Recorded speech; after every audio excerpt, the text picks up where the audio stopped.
Bike टिकी भांगी 22,000 टंका लुटि नेले दुर्बृत्त। जलेश्वर नुआबजार स्थित यूनियन बैंक रु टंका उठाई गाड़ी डिक्की रे रखी दुकान को औषध किनिया पई जाइथिबा बेले होइछि लुट। सूचना अनुसार पश्चिमबंग मेदिनीपुर अंचल शुभेन्दु दास जलेश्वर थाना अंतर्गत नुआबजार स्थित मुरली कल्याण मंडप निकटरे थिबा यूनियन बैंक शाखारु 22,000 टंका उठाई गाड़ी डिक्की रे रखी निकटरे थिबा एक औषध दुकान को औषध किनिया पई जाई फेरिबा बेलकु गाड़ी डिक्की भांगी टंका लुट हेइथिबा देखिबाकु पाइथिले। एने शुभेन्दु जलेश्वर थाना रे लिखित अभियोग करिबा परे सीसीटीवी फुटेज आधार रे तदंत करुछि जलेश्वर पुलिस। मोना शुभेन्दु दास। कौन घटना है? घटना बोलते मु यूनियन बैंक रु लक्षे टंका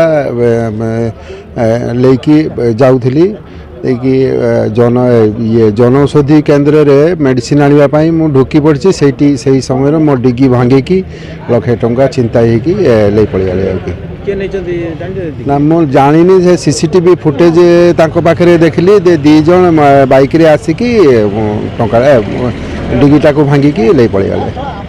ए सब थाना रे मु एफआईआर देछि। एफआईआर मते पुनी काली की 10टा बेल को आस्ते कहिछन आउ तांकर पेन ड्राइव मागिले थाना वाला मु पेन ड्राइव सुधा सेठरू जाके ले आसी छवि करे ले आसी।